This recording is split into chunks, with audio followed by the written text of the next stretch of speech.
time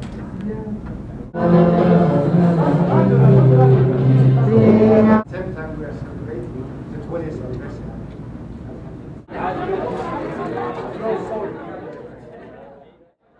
Americans not understanding exactly what the history is.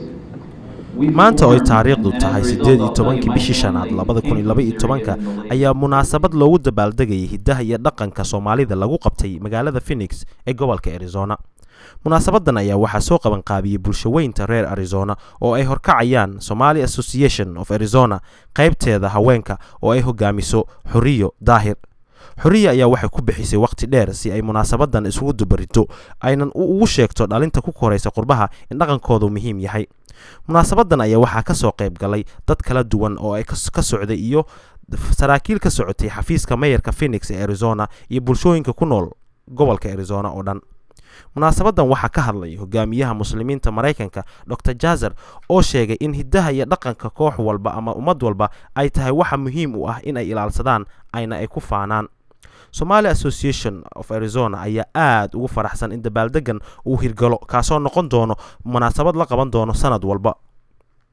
hidaha iyo dhaqanka Soomaalida ayaa waxa ay u tahay cashar weyn dhalinta ku dhalatay qurbaha laakiin dhaqankooda sida uu wacan yahay. waxaa barnaamijkan isku soo dubariday madaxweynaha Somali Association of Arizona Engineer Saxardiid iyo Xuriya Daahir oo ah hogaamiyaha qaybta dumarka. waxaa kaloo meesha isku soo dubariday arinta Cabdiraxmaan Cali Duux oo ku magac dheer Cali Dheere. waxa ayadana qaybta dhalinyarada uu hogaaminayay Muqtaar Sheekh oo ku magac dheer Muki iyo guddiga dhalinyarada oo ay horkacisay Xaliima Cabdirasaaq. munaasabada ayaa waxaa lagu soo bandhigay ciyaaro kala duwan sida dhaantada, ciyaaraha shareerada ee Soomaali Bantuuga iyo kuwa kale oo Soomaalida ay hidda iyo dhaqan u leedahay.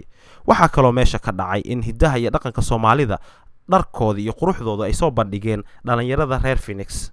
munaasabadan ayaa waxaa suurtageliyay qaybta farsamada Sheran Studio and Fashion oo ku yaala Phoenix Arizona. qaybta cuntada waxaa ka qayb qaatay maqaayada Jubba iyo Nuux Cafe oo keenay sambuus aad u wacan kuwaasoo marti sharafti ka soo qayb gashay ay aad ugu farxeen. dhaqankii la soo celiyo ilmaha yar ka soo korayaan arkaan dhaqanka Soomaaliya dhaantada ma ahaanto gabay ma ahaanto ciyaaraha oo muusiga Soomaaliya ma ahaanto. waxay ku hordhee dharka sida loo gashado heesaheena sida kartaa fikrad bay ka qaadan karaan aad u fiican. waxay ogaanayaan wada shaqeynta iyo kalsoonida iyo isu tagga waxa ay keeni karaan. xafladan waxay muujinaysaa dadka iskugu tagay dhalinyaradii inta ugu wanaagsaneed sportska Arizona. waxaan dhihi lahaa inteeni wax garadka ahayd aqoon-yahaniintii odayaashii culamaa u diin cid ka maqnayd xafladan ma jirto. businesska dadka ku haysta magaalada maqaayadaha dukaamada kulli maamo Shamson oo halkaan taagan iyadana waa maamo iyadana dukaan ku leh oo business ku haysta magaalada qayb waxna ka qaato cuntada arkayso quruxda badan iyada xismaysa. weligoodna ma arkin dhaqankooda wax tusiyo ama uga sheekeeyo.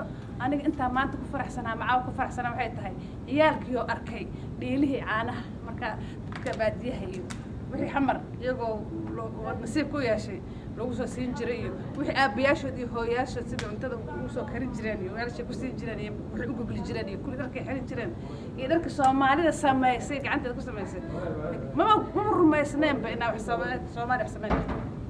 waxyaabo fara badan baa dadka ka kororsaday dad iyo fara badan oo ajnabi ah oo wadankeena maartay ku nool nahay ayaa ka soo qayb galay.